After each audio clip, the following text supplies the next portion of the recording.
This morning for you on Daybreak, a new bill could push back the first day of school, which could give the tourism industry more time to make money.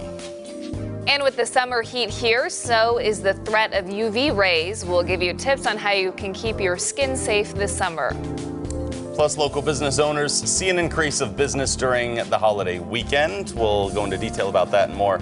That's all coming up for you this morning on Daybreak. Good morning and thanks for waking up with us. It's Monday, July 8th. I'm Lauren Barnes. And I'm Joe Morano as we start off this new week fresh off the holiday break. Hope everyone had a good one. Hope you had a good one yourself. Well, thank you. It was a nice long weekend. Everyone needs one of those every now and then. Very important to have. And we were talking about that. We had fun here without you. Sorry. Oh, I'm just well, that's not okay. saying that we didn't miss you. That's okay. I was kind of downplaying. I didn't want to make you feel bad that I had a few days off. So yeah, no, I'm good. I'm glad you guys had fun. At least you get it. Like if we were still here, we still made it our own. You know what I'm saying? We Still a good cooked time. so much food on Thursday on the 4th, and thank you for that grilled peach recommendation because Oh, it is it good? was So good. oh man, I wanted to eat 7 more of those, even though we had already had all of this barbecue, and Well, we just good. ate so much all morning. So that was really good. Thank you. Awesome. You're welcome. I'm glad you could have a little bit of taste of the 4th of July here. So you guys Exactly. had leftovers too. Everyone's recovering from a long weekend. Yeah. How are we starting off today? Another warm and humid start. The weather really hasn't changed much from last weekend through the holiday weekend. A couple of clouds out there this morning. Things are mostly dry, quiet, warm, and humid yet again. We've got just a few clouds out there, and again, things just dry to start. It's 74 degrees in Springfield, 71 in Monette, 70 in Harrison, and 72 in Fort Leonard Wood. So another very warm start with these dew points up around 70. So it's muggy out there as well. That humidity just really thick and soupy and cranking at the top tiers of that muggy meter. So as we head out today, you'll have some dry roads this morning and through most of the afternoon. And then yet again, we get these afternoon and evening storms to bubble up for that evening commute time. So at the pool, just a couple of clouds through most of the day, a couple of showers and storms through the afternoon. Temperatures up in the upper 80s, a very high to extreme UV index of 11. We're tracking warm and humid temperatures in real feels again with a spotty storm chance for today.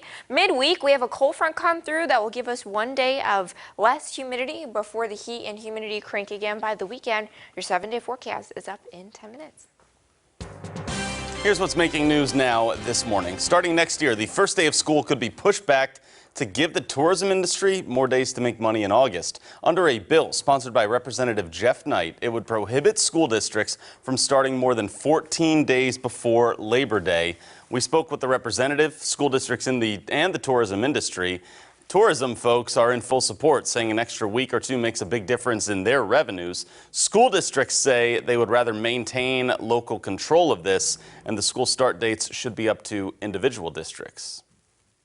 What used to be our biggest weeks of the year are now a shadow of what they once were just a dozen years ago. And that absolutely impacts revenues from the state. Also ultimately impacts the school districts because when the businesses in a school district aren't strong, then nor are those property tax revenues that help support the schools. And tourism's a huge industry in our state. So, those revenue dollars is actually we turn around and help fund schools. So that was kind of the angle that I took on it was, the earlier you start in August, the more you're going to decrease revenues from tourism. I think anything, the whole thing that Nix has always been about is local control and letting the local elected school board be the ones that make the decisions for the school district, as much as possible. And so this does take that away. That bill, though, is waiting the governor's signature possibly later this summer. And if it passes, it'll go into effect for the 2020-2021 school year. It's your right to know this morning. 4 people were rescued from a house fire yesterday in the 1900 block of North Burton. That's north of Division and between Highway 65 and Glenstone in the northeast part of town. Firefighters say 3 people were taken to a hospital, 2 with serious injuries. Another was in good condition. Now, we don't know the names or ages of the victims, but we do know no firefighters were injured. The cause of the fire is still under investigation. At least 3 people are dead after traffic crashes during the holiday weekend. 55-year-old Doris Hernandez Barrios from Knoll, Missouri, was killed Saturday afternoon on Highway 90. Troopers say her car crossed the center line and struck another vehicle head-on, and she was not wearing a seatbelt. Also, 33-year-old Rebecca Feast from Warsaw died on Truman Lake on Friday. She was trying to swim across a low-water crossing, but was swept away downstream. And here in Springfield, 33-year-old Joshua Files of Brighton died Saturday after his motorcycle collided with a pickup truck. The crash caused a traffic jam near Kearney and Concord. Police are still investigating that accident, and we're waiting on the Highway Patrol's official holiday crash report, which is expected to be released at 10 a.m. today. It will have the total number of accidents and injuries. We have some medical coverage this morning. The summer heat is here. Of course, we've noticed that by now. It also brings harmful UV rays and the threat of skin cancer. Our Hannah Zettel joins us now with more information on how to protect yourself from those UV rays. Well, that's right. July is UV Safety Awareness Month, and UV radiation is the main factor responsible for skin cancers.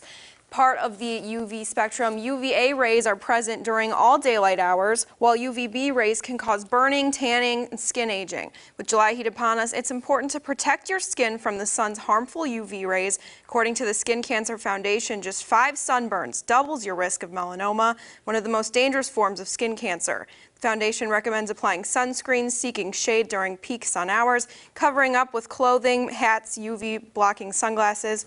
Autumn Bragg with Cox Health explains these prevention methods are important, but it's best to be in tune with your body. Really, you know your body better than anybody else. So doing kind of self-exams on your body, noting what's new, what's been there, do you have any sores that haven't healed and, over 2 weeks or something like that, then that would be when you would want to go see your physician as well. The Skin Cancer Foundation estimates that the numbers of new melanoma cases diagnosed in 2019 will increase by 7.7%, so it's important to keep those tips in mind. For more information about keeping you and your family sun safe, visit skincancer.org. Thank you, Hannah. We have some more local news for you. Many retailers in the area saw an increase in business over the holiday weekend, one of which was the State Park Marina.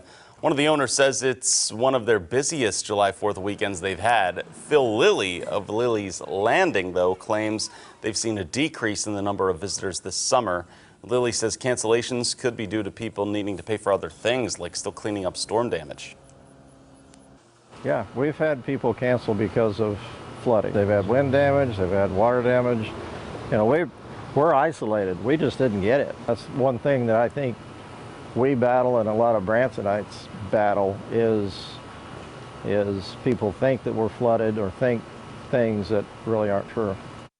And Lilly says he expects the rest of July to be better for business before the end of summer starts rolling around. In Republic, the town city council will vote tomorrow night to apply for a federal grant that could help pay for a new pedestrian bridge near Highway 60 and 174. The news leader reports the U.S. Department of Transportation would cover 80% of the nearly $7.5 million project. The bridge will anchor a key alternative route over a road that lies between where most of the city's residents live and where children have to cross to go to school. The money will also cover several improvements to ease congestion on Highway 60 and 174, plus new trails that would go from J.R. Martin Park and connect to the Ozark Greenway system. Also on Tuesday, if you're looking for a job, several companies will be at a local job fair in Springfield. Allied Universal, QPS, and Transworld Systems will all be accepting resumes at the Missouri Job Center over on East Sunshine, starting at 9 in the morning, finishing at 3 in the afternoon. To see each company's hiring event and open jobs, just head on over to ozarksfirst.com. And for veterans, on Thursday, the American Legion Post on South Scenic is hosting a hiring and resource fair. It's free and open to all veterans and their families, transitioning service members and reservists or guardsmen. It will be from 2 to 6 p.m. 26 employers from a variety of industries will be there. All right, a television and programming note for you. If you are a DirecTV customer, there's a disruption in your service that you likely may have noticed by now. Nexstar Broadcasting and AT&T and DirecTV had a contract expire last week, which means customers lost some of their favorite stations. It also means you can't watch content on KOZL or Ozarks Fox KRBK unless you have an antenna. Negotiations to restore these channels still ongoing. Just want to pass along the info. Still ahead for you on Daybreak, Starbucks is apologizing once again after an employee asked a group of people to leave. We have your Money Watch report and Elisa back with your forecast as we start a new week when we continue.